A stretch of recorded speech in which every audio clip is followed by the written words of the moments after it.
네, 인사 나누겠습니다. 안녕하세요. 사랑합니다. 옆에 있는 분하고 악수하면서 인사하겠습니다. 사랑합니다.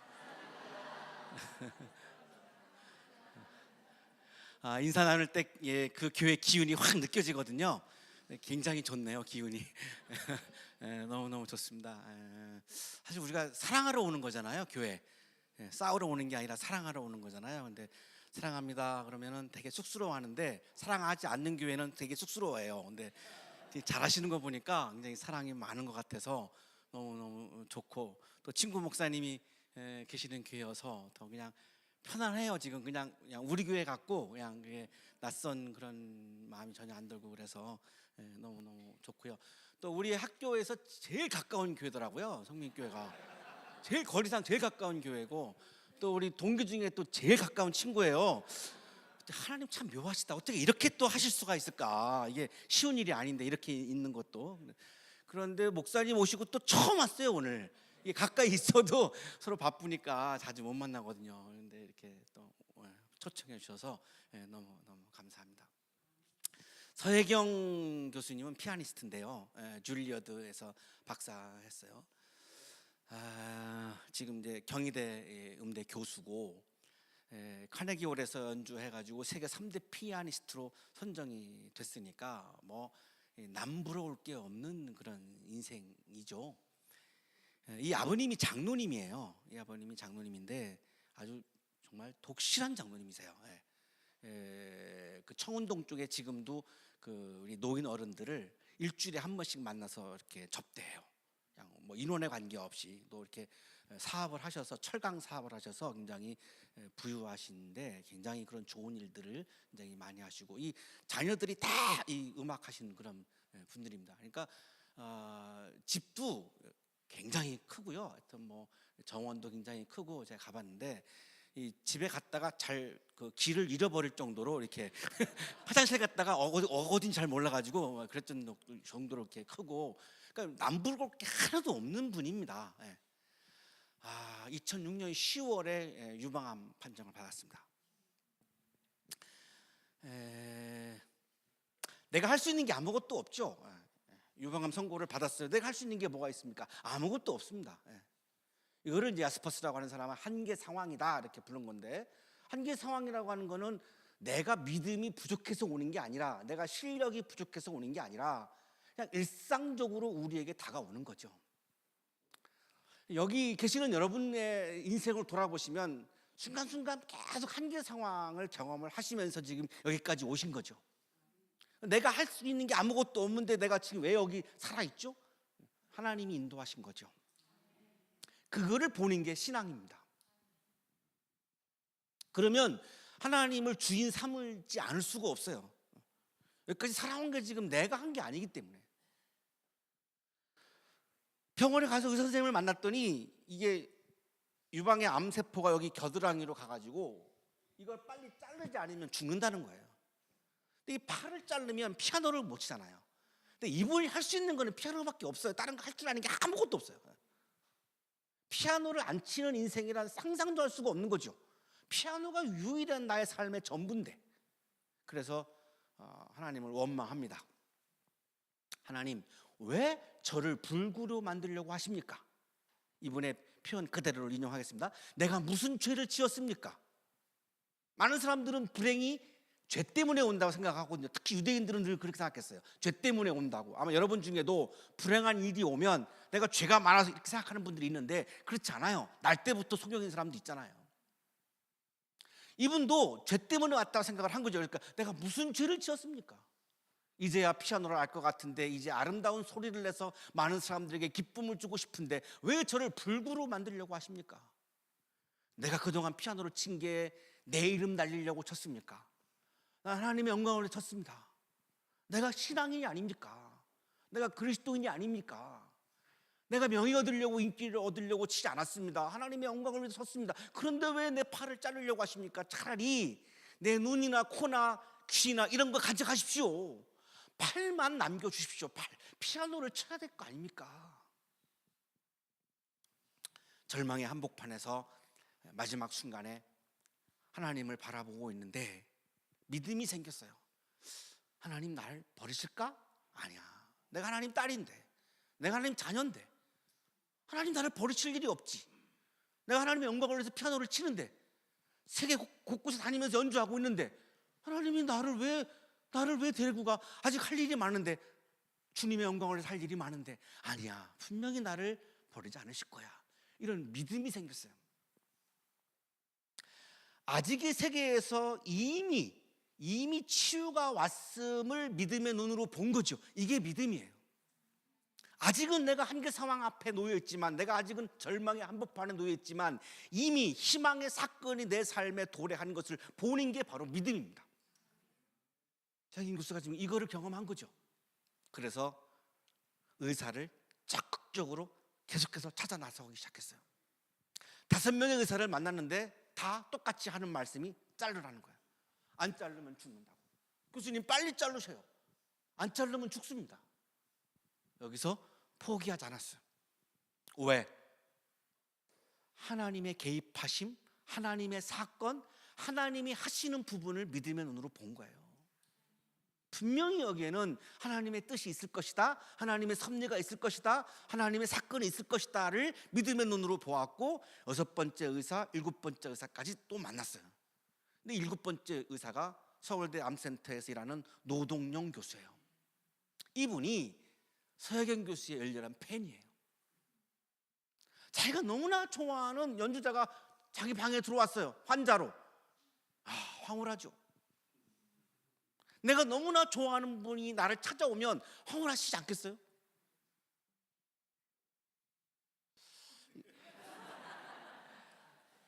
태진아 씨가 여러분 찾아오면 황홀하지 않겠냐고.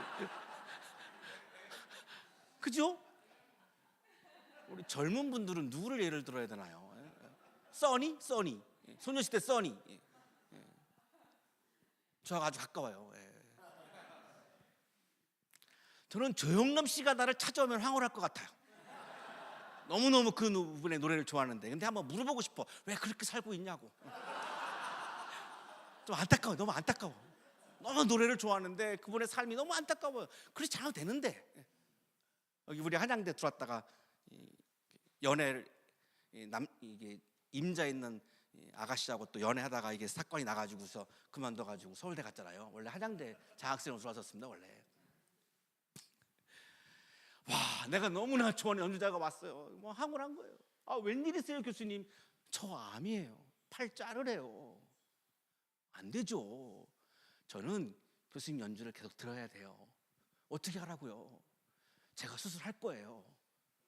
어떻게 해요? 팔 안 자르고요. 팔 안 잘라야 된다고 다 그러는데 팔 안 자르고 어떻게 수술하겠다는 거예요? 팔 안 자르고 암세포만 죽이는 정밀 수술 제가 해낼 거예요. 그래서 너무너무 이제 기쁜 거죠? 맡긴 거예요. 수술이 어떻게 됐을까요? 잘 안 됐으면 여기서 얘기 안 하죠. 성공한 거예요. 수술이 성공하고 나서 이 노동용 교수가 서혜경 교수한테 한 말이 유명한 말입니다. 이분은 무신론자예요. 무신론자의 입에서 자기도 모르게 나온 말이, 교수님 사셨어요. 하나님이 도우셨어요. 내가 한 거 아니에요. 아무리 봐도 내가 한 게 아니고 이거는 하나님이 도우셨어요. 어떠한 한계 상황이 와도, 어떠한 절망이 와도 하나님이 하시는 부분이 남아 있는데, 그 하나님이 남아 있는 부분을, 하나님이 하시는 부분을 보는 게 신앙인데, 우리는 절망이 다가왔을 때, 한계 상황이 다가왔을 때 하나님이 하시는 부분을 보지 않고 내 힘으로 안 된다고 절망을 하죠. 자, 이거는 뭡니까? 불신앙입니다.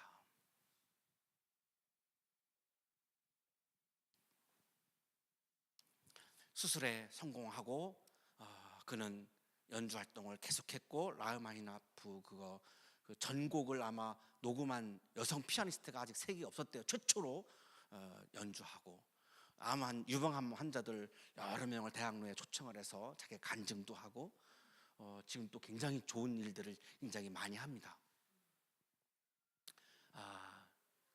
서혜경 교수 옆에 있는 사람이 누군지 아시죠? 여러분의 삶에도, 여러분의 가정에도, 우리 성민교회에도, 우리 나라에도 한계 상황은 여지없이 찾아옵니다. 일상 속에서 찾아옵니다. 예수 잘 믿으면 안 온다? 아니요. 예수 잘 믿어도 오고 안 믿어도 오고 다 똑같이 옵니다. 믿는 사람과 안 믿는 사람의 차이는, 안 믿는 사람들은 한계 상황 앞에서 절망하는 거고, 믿는 사람들은 한계 상황 앞에서 하나님이 하시는 부분을 믿음의 눈으로 바라보면서 그 절망을 이기는 게 믿는 사람들과의 차이입니다. 키르케고르는 그래서 이 절망을 죄라고 얘기합니다. 절망을 두 가지로 얘기하는데, 하나는 연약한 절망. 서영 교수가 암 걸린 거, 이게 연약한 절망이에요. 내가 부도를 맞았어요. 연약한 절망이에요. 내가 암에 걸렸어요. 연약한 절망이에요. 내가 대학을 떨어졌어요. 연약한 절망이에요. 내 결핍해서 내가 하는 게 절망이 바로 연약한 절망이에요. 두 번째는 반항의 절망이라고 이분이 얘기하는데, 이거는 뭐냐면 나를 절대화하는 데서 오는 절망이에요. 나를 절대화하면 하나님이 안 보여요. 그런데 내가 절대적인 존재가 아니죠. 그래서 계속 절망할 수밖에 없어요. 내가 주인 되면 절망할 수밖에 없어요. 내가 신이 되면 절망할 수밖에 없어요. 내가 하나님이 되면 절망할 수밖에 없어요. 아담과 하와는 하나님이 되려고 선과 악을 알게 하는 나무 열매를 따먹었어요. 하나님처럼 되려고, 눈이 밝아지려고, 사람들을 정죄하려고, 사람들을 지배하려고. 그래서 절망이 계속 인간의 삶 속에 오게 되는 거죠. 신앙은 예수 그리스도를 주인으로 모시고 나는 종의 자리로 내려가는 거예요. 아멘 안 하시는 분들은 나는 끝까지 주인하겠다는 거 아니에요 지금. 그러면 우리의 주인이신 하나님, 예수님은 어디에 그럼 계십니까? 주인의 자리가 그분의 자리인데, 내가 주인의 자리에 앉으면 그분은 어디에 가 계십니까? 있을 수가 없어요. 그래서 예수 없는 교회가 나오기 시작한 겁니다. 사람이 주인 되고 나니까. 성민교회의 주인은 예수님 한 분밖에 없습니다. 그분이 주인이면 여기에서 예수님이 일으키시는 사건이 일어나고, 내가 주인이면 내 능력 안에서만 사건이 일어납니다. 오늘날 한국교회에서 하나님의 사건이 일어나지 않는 것은 예수를 주인 삼지 않고 내가 주인 되기 때문입니다. 이 절망을 키르케고르는 반항의 절망이라고 부릅니다. 2부에 가서 절망은 죄다 이렇게 인용하겠습니다. 죄란 하나님 앞에서 또는 하나님에 대한 관념을 갖고서도 절망하는 게 죄라는 거죠. 왜? 절망한다라고 하는 것은 하나님이 하시는 부분을 인정하지 않기 때문에 절망하는 거잖아요. 내 힘으로 암을 이길 수 없어요. 그런데 하나님은 이기고도 남거든요. 하나님이 하시는 부분을 내가 인정하고 하나님이 하시는 부분을 내가 믿는다면 암이 걸려도 절망하지 않죠. 하나님이 하시는 부분이 남아있으니까. 좀 절망한다는 건 뭡니까? 하나님이 하시는 부분을 인정하지 않는 거죠. 왜 인정하지 않을까요? 내가 주인이기 때문에 그렇습니다. 하나님에 대한 관념을 갖고서도 절망하여 자기 자신이려고 하지 않는 것, 혹은 절망하여 자기 자신이려고 하는 것, 자기 자신이려고 하지 않는 것, 이 말은 아까 말씀드린 연약한 절망이에요. 나를 비하하는 거예요. 자기 자신이려고 하는 것, 이거 나를 절대화하는 것을 의미하는 거예요. 내가 신이 되려고 하는 거예요.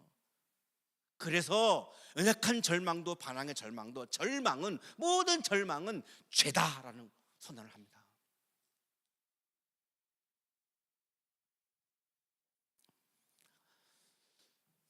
절망하는 분들이 계시다면 하나님이 하시는 부분을 다시 한번 믿음의 눈을 떠서 하나님이 하시는 부분을 보시고 하나님이 하시는 부분을 믿으시고 그 절망이 감사로 바뀌기를 축복합니다. 감사가 있는 곳에서 기적이 일어납니다. 예수님이 보리떡, 늘 이거 헷갈려요. 보리떡 5개와 물고기 2마리, 이거 늘 헷갈려요. 예. 이거를 가지고 5,000명이 지금 먹을 거를 달라고 지금 쫙 있는데, 보리떡 5개하고 물고기 2마리를 가지고 뭐 하시죠? 축사했다고 됐는데, 그 축사가 유카리스테요, 감사했다는 거예요. 영어 성경에는 thanks라고 나와요. 감사한 겁니다. 이게 축복한 게 아니라 감사한 거예요. 자, 5천 명이 먹어야 되는데 가지고 있는 것은 보리떡 5개하고 물고기 2마리밖에 없는데 어떻게 감사를 하죠? 뭘 감사합니까? 그 상황에서 뭘 감사한 거죠? 하나님이 하시는 부분을 보신 거죠. 이미 먹을 거를 다 보시고 그래서 감사한 거죠. 감사했더니 어떤 일이 벌어졌어요? 보리떡 5개 물고기 2마리밖에 없는데 5천 명이 먹고도 12강주리가 남아요. 이게 뭐죠? 감사가 있는 곳에서 하나님의 사건이 일어나는 거예요. 불평과 원망이 있는 곳에서는 하나님의 사건이 일어나질 않아요. 하나님의 사건이 일어나는 교회는 그 교회 구성원들의 마음속에 감사가 충만할 때 그 교회에서 하나님의 사건이 일어나요. 성민교회에서 날마다 하나님의 사건이 일어나기를 축복합니다. 제가 좋아하는 친구 목사님이 계시는 교회에서 하나님의 사건이 막 일어난다는 소문을 들어야 저도 힘이 나고 행복할 거 아니겠어요? 그런데 맨날 뭐 그냥 인간적인 것만 있고 맨날 싸우기만 하고 이런 소문이 들린다 그러면 얼마나 마음이 아프겠어요. 그런 소문은 안 들리더라고요. 다행스럽게 와보니까 하나님의 사건이 일어나고도 남을 것 같아요. 자, 오늘 절망의 한복판에서, 한계 상황의 한복판에서 이거를 이겨내는 한 사람을 하나님 우리에게 보내셔서 지금 만나게 해주고 계십니다. 예수님께서 거기에서 일어나셔서 막 뒤져봤더니 거기가 어디냐면 지금 게네사렛입니다. 게네사렛. 이 게네사렛이 가버나움 바로 아래쪽에 있습니다. 바로 아래쪽에. 여기서 이 갈릴리 호숫가에 있는 한 마을인데요. 예수님의 일행이 여기서 있다가 두로로 가신 거죠. 두로는 지금의 티레입니다. 티레, 레바논에 있는데요. 이방인 지역이죠. 유대인들은 이방인 지역 가는 것을 기피했습니다. 부정탄다고 생각했어요. 이방인들과 몸과 이렇게 접촉만 해도 부정탄다고 생각했습니다. 그런데 예수님은 그런 거 개의치 않고 가십니다. 왜 가셨을까요? 이방인 지역에도 하나님의 나라가 이루어져야 하니까, 아버지의 나라가 이루어져야 하니까. 여러분, 예수님이 가장 소원했던 게 뭘까요? 예수님이 가장 꿈꿨던 게 뭘까요? 예수님이 가장 비전을 품었던 게 뭘까요? 하나님 나라입니다. 마가복음 1장에서 사역을 시작하시면서 뭐라고 하시죠? 하나님 나라가 가까이 왔다, 복음을 믿어라. 복음이 뭐예요? 하나님 나라가 가까이 왔다예요. 예수님의 기도 제목의 가장 절실한 기도 제목이 뭐예요? 나라가 임하시오며예요. 부활하시고 승천하시기 전 40일 동안 지사들과 나눈 대화의 주제가 뭐예요? 다 하나님 나라에 관한 이야기만 나누셨어요. 사도행전 1장 2장에 보시면. 근데 그 하나님의 나라가 어떤 나라입니까? 나라가 임하시오며. 가는 나라입니까? 도래하는 나라입니까? 도래하는 나라입니다. 지금 이 땅에 하나님의 나라가 도래해서 지금 이 땅에 살고 있는 이 사람들이 하나님 나라의 백성으로 행복하게 살기를 원하신 게 예수님의 꿈이고 비전이고 기도 제목이었던 거예요. 그거를 대신하기 위해서 지금 성민교회가 존재하는 거예요. 그러려면 성민교회 안에 먼저 뭐가 이루어져야 됩니까? 여기에 하나님의 나라가 이루어져야 돼요. 하나님의 나라는 어떤 나라입니까? 하나님이 통치하시는 나라예요. 공간을 말하는 것이 아니라 통치하는 상태를 말하는 건데요, 제가 여기를 다스리면 저의 나라예요. 하나님이 다스리시면 여기는 하나님의 나라예요. 주권이 누구에게 있는가의 문제예요. 하나님에게 주권이 있어야 여기서 하나님의 나라가 이루어지고, 그러면 하나님 나라의 사건이 일어나요. 하나님 나라의 사건이 일어나면 암 같은 건 아무것도 아니에요. 핵 같은 거 아무것도 아니에요. 그런 거는 정말 아무 문제가 안 됩니다. 그런 거는 하나님의 나라가 아닐 때 우리의 힘으로 해결할 수가 없으니까 힘든 거지, 하나님의 나라가 이루어지면 하나님이 움직이시는 그 나라는 우리 모두가 복되게 사는 나라예요. 이 마음을 가지고 지금 두로에 가신 거예요. 레바논의 티레고요. 지금 구글 지도를 보시면 시돈 밑에 이렇게 표시가 되는데, 가버나움에서 한 30km를 가신 거예요. 여기 항구 도시고 최초로 알파벳을 사용했던 페니키아의 본고장이에요. 그래서 수로, 성경에 뭐라고 됐습니까? 수로보니게 그죠? 예. 세번역에는 시로 페니키아 이렇게 되어 있습니다. 그러니까 페니키아의 본고장임을 우리에게 분명히 보여주고 있고요. 근데 이 사람의 국적은 헬라인이에요. 헬라인들의 자부심은 말할 것도 없어요. 헬라 말을 쓰면은 문명인이고 헬라 말을 안 쓰면은 다 이 문명인의 반대가 뭐죠? 야만인이에요. 미개한 야만인이에요. 그 정도로 이 사람들은 그 자기들의 문명에 대해서 자부심 있는 사람인데 이 사람은 헬라인이었습니다. 그리고 페니키아의 후예예요. 그러니까 이 여성의 자존심이라고 하는 것은 이루 말할 수가 없어요. 엄청나게 자존심이 센 사람이에요. 그런데 문제는 딸이 귀신이 들려서 환청을 듣고 혼절하고 환영을 보다가 혼절하고 부르르 몸을 떨고 비인간적인 삶을 살고 있는 거예요. 누가? 딸이. 저는 아들만 둘이 있고요. 딸이 없어요. 영찬 목사님은 예쁜 딸이 있어요. 그냥 딸도 아니야. 예쁜 딸이에요. 난 영찬 목사님 부러운 거 딱 하나야. 딱 다른 거 하나도 없는데 하나. 예쁜 딸을 두고 있는 거. 그냥 딸이 있으면은 저는 어쩔 줄을 몰라 할 것 같아요. 밤에 잠도 못 잘 거야. 집에 들어오기 전까지는. 아마 목회에 열중하라고 딸을 안 주신 것 같아요. 딸 있으면 정말 저는 딸 신경 쓰느라고 아무것도 못할 것 같아요. 너무 이뻐서. 아들은 그냥 덤덤해요. 우리 애들이 없으니까 얘기지만 아들도 아니고 지금 딸이 귀신에 걸려가지고 지금 혼절을 하고 몸을 떨고 거품을 물고 하는 겁니다. 딸이 이 엄마의 마음이 어떻겠습니까? 이게 야스퍼스가 얘기한 한계 상황이죠. 내가 할 수 있는 게 아무것도 없잖아요. 이게 키르케고로 얘기하는 절망이에요. 내가 할 수 있는 게 아무것도 없잖아요. 어떡합니까? 죄가 많아서 그렇습니까? 세금을 안 내서 그렇습니까? 이유도 모르잖아요. 왜 내 딸이 지금 이 병에 걸렸는지 귀신에 들렸는지 알 수가 없잖아요. 알 수가 없어요. 그냥 다 신비일 뿐이에요. 그러니까 내가 할 수 있는 게 아무것도 없어요. 근데 소문을 들은 거죠. 예수님에 대한 소문인데 어떤 병도 다 갈릴리에서 고쳤다라고 하는 소문을 다 이 바닷바람을 타고 갈릴리 바닷바람을 타고 들어온 걸 다 들었을 거 아니에요. 얼마나 예민하겠어요. 병 고치는 것에 대해서 지금 딸이 이러고 있는데 어떡합니까? 예수 앞에 가서 엎드립니다. 엎드려요. 이거 쉬운 게 아니죠. 이 자존심 상한 페니키아 여인이, 헬라 여인이, 무명 청년이 예수 앞에 가서 무릎을 꿇는다? 이거 쉽지 않죠. 여러분, 어떤 사람 앞에 가서 무릎을 꿇으실 수 있어요? 어려워요. 중국교회에서 목회할 때 우리 원로 목사님이, 조광산 목사님이 계시는데 1월 1일 날 우리 장로님들한테 제가 제안을 했어요. 우리 원로 목사님한테 세배 가자고. 우리 장로님들이 한 번도 그렇게 해본 적이 없다고, 한 번도 없으니까 이번에 해보자고.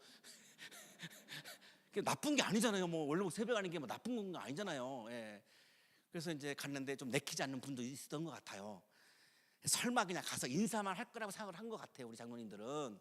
딱 방에 그 집에 들어가자마자 제가 맨 앞에서 무릎을 꿇고 큰 절을 하니까 우리 장로님들이 갑자기 얼뜻결에 다 하신 거예요. 이렇게 전체가 다.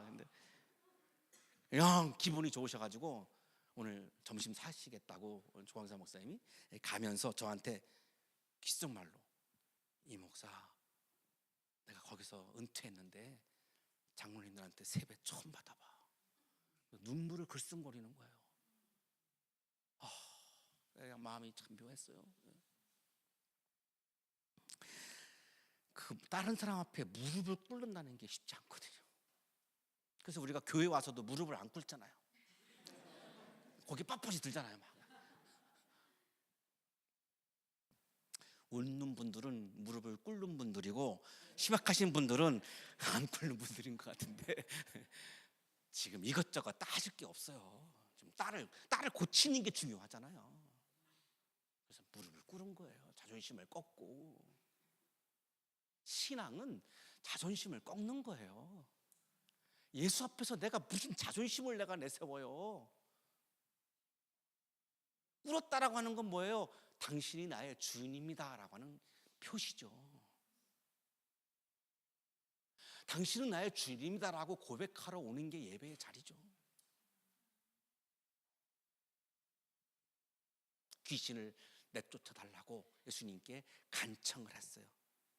어떻게 해서 간청했습니까? 무릎을 꿇고 간청했어요. 고개 쳐들고 간청하면 소용이 없어요. 너 잘났니? 그래, 네가 알아서 해. 네가 알아서 해. 뭐 내가 굳이 개입 안 해도 될 것 같은데 예수님 이러시지 않겠어요? 무릎 꿇고 간청해도요 예수님 반응할까 말까. 오늘 본문 보면요 그래도 반응할까 말까 해요.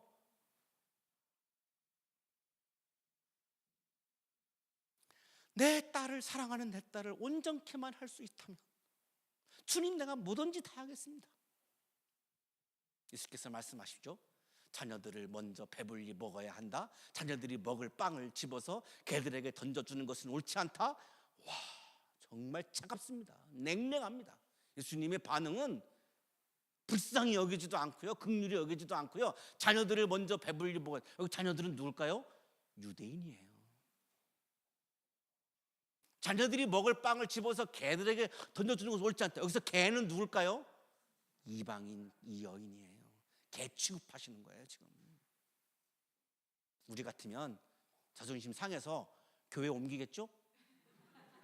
홍익교회로 옮길 거 아니에요, 그죠? 교회 갔더니 막 내 자존심 다 꺾었어. 야 더럽다 해가지고 홍익교회 갈 거 아니에요. 거기 갔더니 또 자존심 또 상했어. 그 다음에 어디로 가야 되나? 중국교회 가야 되나? 어디로 가야 되나?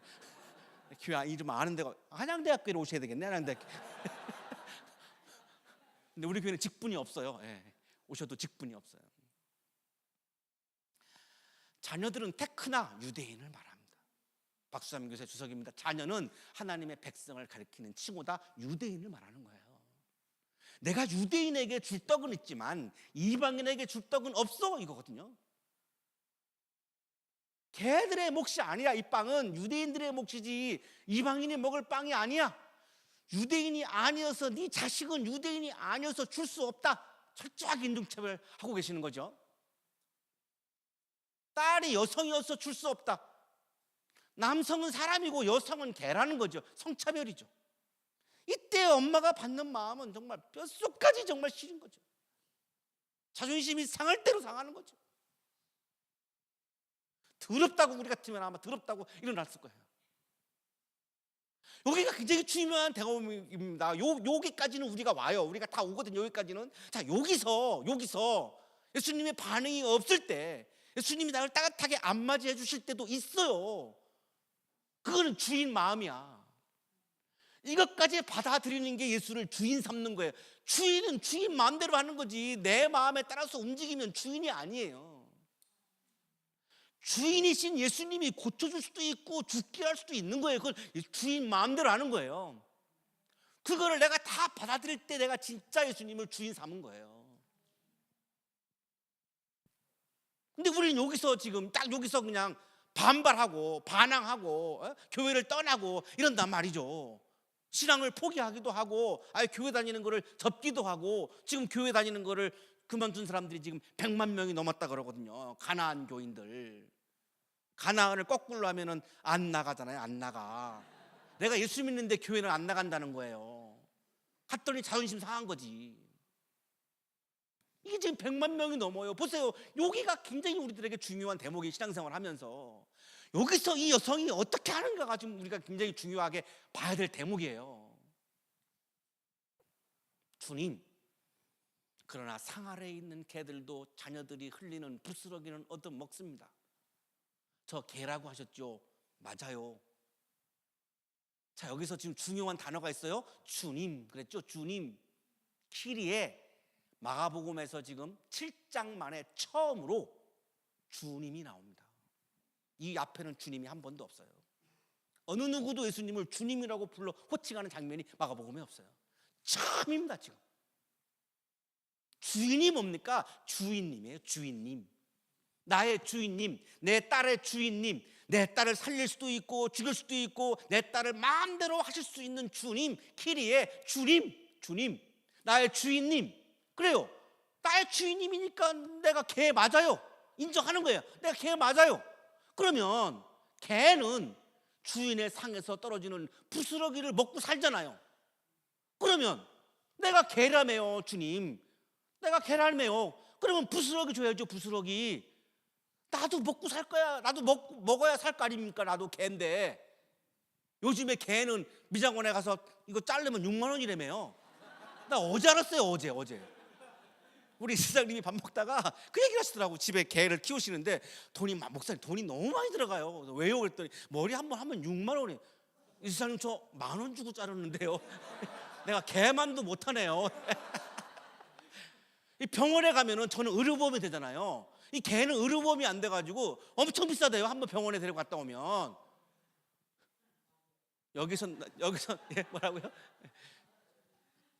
여기서 나오는 말이 참 많은데 좀 은혜가 안 돼서 그냥 안 하겠는데 개입니다. 부스러기라도 줘야죠. 내가 부스러기를 먹으면 식구들에게는 피해 하나도 안 가잖아요. 그 부스러기는 식구들이 안 먹는 거잖아요. 안 먹는 거 줘요. 나도 먹어야 살 거 아닙니까? 아니 개가 지금 미장원에도 가는 판인데 아니 부스러기라도 안 주려고요? 막 뭐 굶어 죽이려고요? 줘야죠. 이게 신앙입니다. 이게 믿음입니다.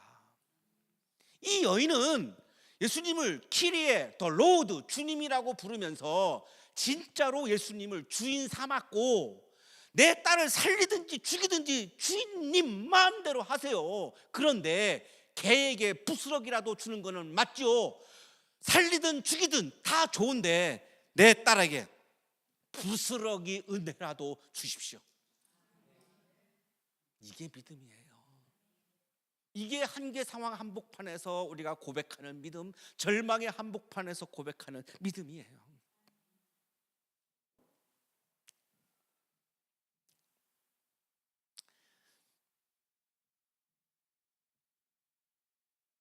예수님께서 감동을 받지 않을 수가 없죠.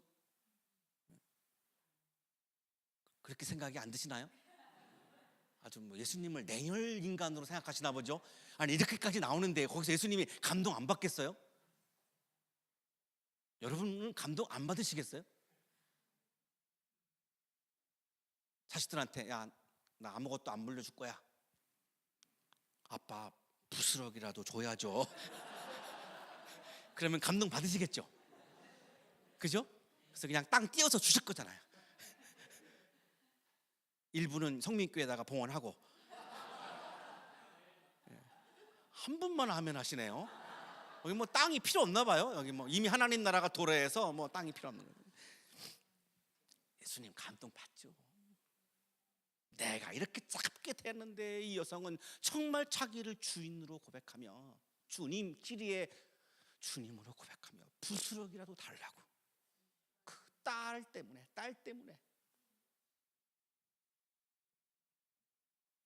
내가 그렇게 말하니 로곤, 내가 그렇게 말하니 이 여성이 말한 게 뭐죠? 무슨 말이죠? 뭡니까? 주님이에요. 주님. 내가 나를 주님이라고 말하니, 네가 나를 주인으로 말하니, 부스러기라도 달라고 말하니, 나를 주인 삼으니 돌아가거라. 귀신이 내 딸에게서 나갔다. 이미 나갔다예요. 이미 현재 완료예요. 끝났어요. 나갔어요. 이미. 원격 집약을 갖고 계셨던 주님의 모습이죠. 안 봤는데 지금 다 아시잖아요. 나갔다. 그래도 성민교회는 참 좋은 교회예요. 이게 지금 29절이 가장 클라이막스인데 여기서 아멘이 안 나오면 이 뒤에는 아멘 할 데가 없거든요. 근데 야, 이게 우리 교회 같으면 안 나오는데 여긴 탁 나와요. 우리 교회 같은 게 안 나오면 내가 한 번 더 기회를 드려요. 뒤에 아멘 할 데가 없다고 알려드려요. 그래서 다시 한 번 내가 기회를 드리겠다고 하면 그제서야 아멘 하거든요. 여기는 단번에 딱 나오네요. 이게 대학교하고 일반 교회 차이네요. 달라요. 와, 정말 좋은 교회예요. 너무 좋지 않아요? 한 번 더 할까요? 돌아가거라 귀신이 내 딸에게서 나갔다. 성민교회에 있는 귀신들이 다 나갔다. 여기는 예수의 소리가 가득하고 예수님의 뜻이 가득하고 예수님의 다스림이 가득해서 하나님의 나라가 충만하다. 지금 이런 거죠. 자, 그러면 예수님이 딸을 안 만났죠? 안 만났죠? 무엇이 이 딸을 치유했습니까? 예수님의 소리입니다. 말씀이죠. 칼바르트라고 하는 신학자가 인간이 어떻게 하나님을 만나 세계대전을 치르고 나서 이렇게 막 폭탄을 이렇게 해가지고 이렇게 많은 사람을 죽이는 이런 사악한 인간이 하나님을 만난다고 어떻게 만나는데, 이렇게 질문을 던지고 하는 답이 뭐냐면 말씀으로 만난다는 거예요. 하나님은 시각적으로 보이지 않아요. 청각적으로 현현하신다는 거예요. 말씀으로만 만난다는 거예요. 그래서 말씀을 세 가지로 얘기합니다. 기록된 말씀, 성경 말씀. 아침마다 일어나서 사람하고 대화하기 전에 말씀부터 읽고 계시죠? 이렇게 자신이 없으신가요? 여보 일어나! 이거 말하기 전에 먼저 성경 말씀을 읽으셔야 되는데 하나님과 대화를 먼저 해야죠. 야 임마 일어나! 막 애들한테 가서 막 하시기 전에 말씀을 먼저 보셔야지. 말씀 읽으셔야죠. 하나님과의 대화가 하루의 시작을 하나님과의 대화로 시작하셔야 될 거 아니에요. 왜? 그거 아니면 하나님을 만날 통로가 없는데. 아침에 안 읽으시죠? 표정을 보니까 밤에 읽으시는군요. 두 번째가 선포된 말씀, 담임 목사님의 주일 설교입니다. 아멘 안 하시는 분들은 지금 어떤 마음이신가요? 설교는 하나님의 말씀을 해석하는 시간이에요. 설교를 사람의 말로 생각하시면 하나님을 만나는 통로가 없어집니다. 일주일 시간 중에 가장 중요한 시간이 주일 아침 담임 목사님 설교하는 시간입니다. 계시된 말씀은 뭡니까? 예수 그리스도예요.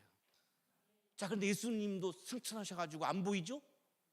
자, 그렇기 때문에 시각으로 우리는 하나님을 만날 수가 없어요. 청각으로만 만나는 건데 그 청각으로 만나는 것은 하나님의 말씀이라고 칼바르트가 얘기해요. 저는 이거를 소리라고 얘기해요. 왜냐하면 오늘 여기서 얘기할 수는 없는데 하나님의 말씀이 아닌 하나님의 소리가 있는데 그게 뭐냐? 음악이에요. 이 음악은 하나님으로부터 온 거예요. 음악의 원조가 누군지 아세요? 하나님이에요. 갑자기 이제 스바냐서 3장 17절 집에 가서 읽어보세요. 이런 말씀이에요. 내가 너를 너무나 예뻐해서 사랑의 노래를 부르지 않을 수 없단다. 하나님 이렇게 말씀하세요. 사랑의 노래를 네자로 사자성어로 하면 뭐죠? 사자성어로 하면 세레나데. 하나님이 최초로 노래를 부르셨다니까요. 아까 여러분 좋은 사람 부르셨죠? 이게 세레나데거든요. 4시 반에 제가 퇴근하고 집에 갔더니 아내가 나를 환영 안 해주고 소파에서 자고 있는 거예요. 좀 마음이 좀 불편했어요. 날 좀 힘들게 일하다가 왔는데 좀 환영해주지. 어떻게 자고 있어? 어떻게 해? 좀 섭섭하더라고요. 가서 이렇게 얼굴을 봤어요. 갑자기 말씀이 떠오르는 거예요. 이게 뭐 직업이 소릴 수가 없는 거죠. 창세기의 말씀 보시기에 심히 좋았더라. 예쁘니까 어떡하겠어요. 갑자기 시가 떠오르는 거예요. 좋은 사람. 그래서 시를 썼어요. 갑자기 막 선율이 떠오르는 거예요. 5분 만에 작곡했습니다. 5분 만에. 오래 걸려서 작곡하는 거는 좋은 노래 안 나와요. 단번에 딱 나오는 게 진짜 좋은 노래가 나오거든요. 근데 자는 아내를 막 깨워가지고 이제 피아노 앞에 앉혀놓고 피아노를 치면서 당신 얼굴 보고 나온 노래인데 한번 들어봐. 그리고 이제 불러준 거예요. 그랬더니 감동받아가지고 막 우는 거예요. 질문이 있대요. 그래서 손 들지 말고 그냥 질문하라고. 여기 막 학교도 아닌데 뭐냐고. 진짜 자기 보고 만든 노래냐고. 지금 만들지 않았냐고. 그런데 혹시 만들면서 딴 여자 생각한 거 아니냐고. 아니 당신 얼굴 보고 만든 노래인데. 이게 세레나데거든요. 그러면 음악은 소리잖아요. 그래서 저는 말씀이라는 단어보다 소리라고 하는 단어를 더 씁니다. 하나님의 소리로 우리가 하나님을 만나는 거지 모습으로는 만날 수가 없어요. 그러면 지금 우리가 하나님을 만날 수 있는 하나님의 소리는 성경 말씀, 설교 말씀, 찬송의 소리, 성가대가 주일날 연주하는 그 소리, 여러분 찬송가를 부르는 소리, 설거지하면서 내 주를 가까이, 이 소리, 강단에서 퍼지는, 울려 퍼지는 소리는 로고스인데, 그냥 이 길거리에서 울려 퍼지는 지혜의 소리가 나와요. 지혜 문학에, 지혜서에, 아가서나 이쪽에 가보면 길거리, 잠언에도 나오죠. 잠언에도 길거리에서 지혜의 소리가 부르며, 이런 말씀이 나와요. 이건 뭐냐면 우리가 생활 현장에서 하나님의 소리를 듣는다는 의미예요. 그럼 어떻게 들어요? 목사님 말씀이 없는데, 교회가 아닌데. 뭘까요? 찬송이에요. 설거지하면서 자꾸 남편 흉보고 욕하지 말고 찬송가 부르시라고. 예, 주를 가까이 하게 함은 하다 보면 설거지 다 끝나요. 얼마나 좋아요 그게. 내가 마음이 뭔가 불편해, 저 사람이 싫어, 막 이게 막 분노가 와, 막 증오가 와. 그럼 어떻게? 얼른 찬송가 불러요. 당신은 행복한 사람. 우리 속장님이 막 배기 싫어 죽겠어. 그럼 얼른 노래 불러. 당신은 행복한 사람. 그럼 미워하는 마음이 없어진다고. 그래야 내 마음에 기쁨이 오고 감사가 오고, 감사가 있는 곳에서 기적이 일어납니다. 그 여자에게 말씀하셨죠? 말씀하셨죠? 말씀으로 치유한 거예요. 소리로 치유한 거예요. 가서 손을 댄 것도 아니에요. 침을 놓은 것도 아니에요. 손도 안 잡았습니다. 지금 우리가 예수 그리스도를 만나는 거는 예수님의 소리로 만나는 거예요. 그래서 성경 말씀이 중요한 거고, 설교 말씀이 중요한 거고, 찬송이 중요한 거예요. 자 보세요. 예수님의 소리가 고치잖아요. 이거를 저는 오늘 오후에 아침이 오는 소리라고 부르고 있습니다. 절망이 한복판에서, 한계 상황의 한복판에서 어둠이 짙어 있어요. 내 삶이 캄캄해요. 앞이 안 보여요. 그런데 예수의 소리는 새벽을 밝히는 아침이 오는 소리라는 거예요. 예수의 소리는. 그 여자가 집에 돌아가서 보니 아이는 침대에 누워있고 귀신은 이미 나가고 없었다. 박수남 교수의 주석입니다. 후대의 교회 전승은 이 여인의 이름을 유스타, 딸의 이름을 베르네케라고 했다. 성경에 이름은 안 나옵니다만 전승에는 이렇게 기록이 되어 있습니다.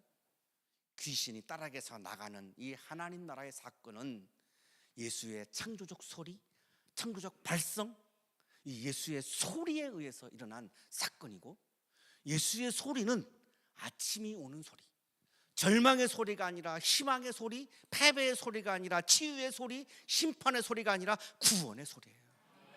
그러면 성민교회의 충만한 소리는 어떤 소리가 가득 차야 합니까? 나의 소리가 아닙니다. 용각산 광고를 떠올려 보세요. 나의 소리가 아닙니다. 성민교회에 가득 채워야 하는 소리는 예수의 소리입니다. 그래야 성민교회의 아침이 밝아옵니다. 구원의 사건이 일어납니다. 치유가 일어납니다. 우리 교회 공대 신소대공학과 교수님인데 지금 58세예요. 영국에서 학위하셨고 굉장히 잘 나가는 분인데 이 공대 교수님들은 돈도 많이 벌어요. 프로젝트 해가지고. 어느 날 병원에 갔는데 간암 말기라고. 그때까지 몰랐어요. 지금 우리 교회 나오고 있어요. 이게 오래되지 않은 일이에요. 간암 말기.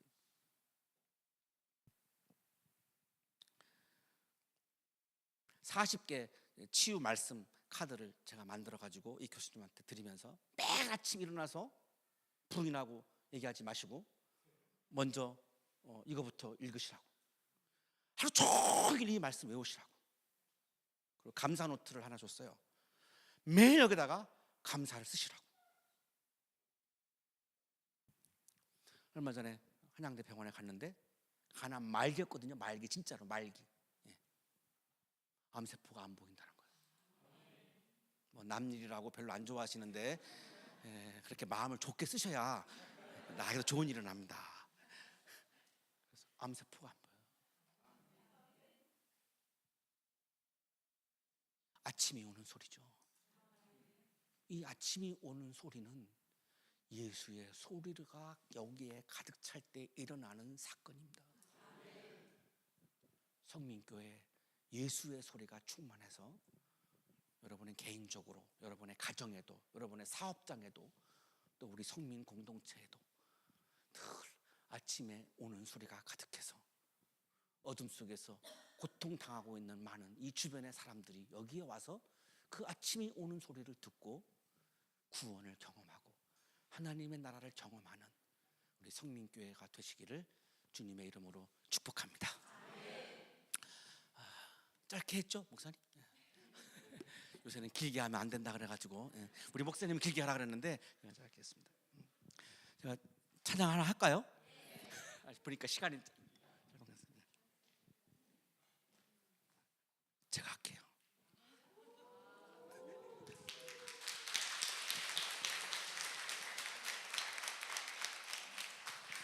제가요 피아노 바이올 1번도 레슨을 못 받았어요. 진짜 지금까지도. 초등학교 3학년 때 아버님이 목회하는 교회에 풍금이 있었는데 풍금 앞에 딱 앉았는데 찬송가가 쳐지기 시작했어요. 예수 사랑하심은. 진짜예요. 안 믿으실 텐데 진짜예요. 그래서 아버지 교회에서 반주를 하기 시작했어요. 초등학교 3학년 때부터. 지금도 바이올 1번도 레슨을 못 받았어요. 지금은 옛날에는 돈이 없어서 못 받았고 지금은 시간이 없어서 못 받아요. 그냥 안 받고 쳐요. 그래서 좋은 사람 사랑하겠습니다.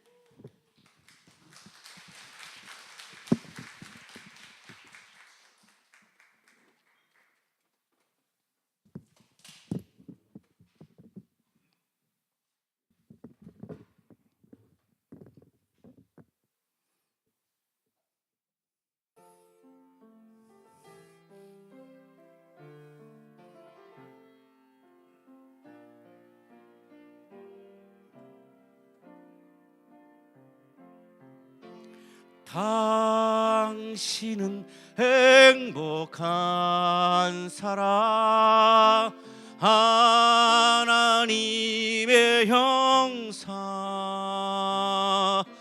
주님이 좋아하시는 참 좋은 사람. 당신은 복 있는 사람, 하나님의 자녀, 주님이 감탄하시는 참 좋은 사람. 당신을 바라보고 있으며 너무너무 행복해. 당신의 손을 잡고 있으며 너무너무 행복해. 당신은 행복한 사람, 하나님의 선물, 주님이 사랑하시는 참 좋은 사랑 당신을 바라보고 있으며 너무너무 행복해. 당신의 손을 잡고 있으며 너무너무 행복해. 당신은 행복한 사람, 하나님의 선물, 주님이 사랑하시는 참 좋은 사랑, 주님이 사랑하시는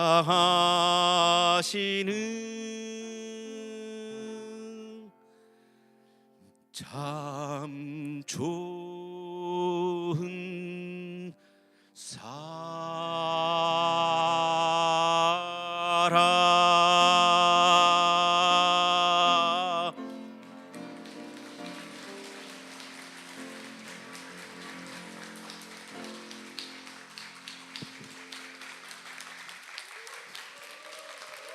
사랑합니다. 축복합니다.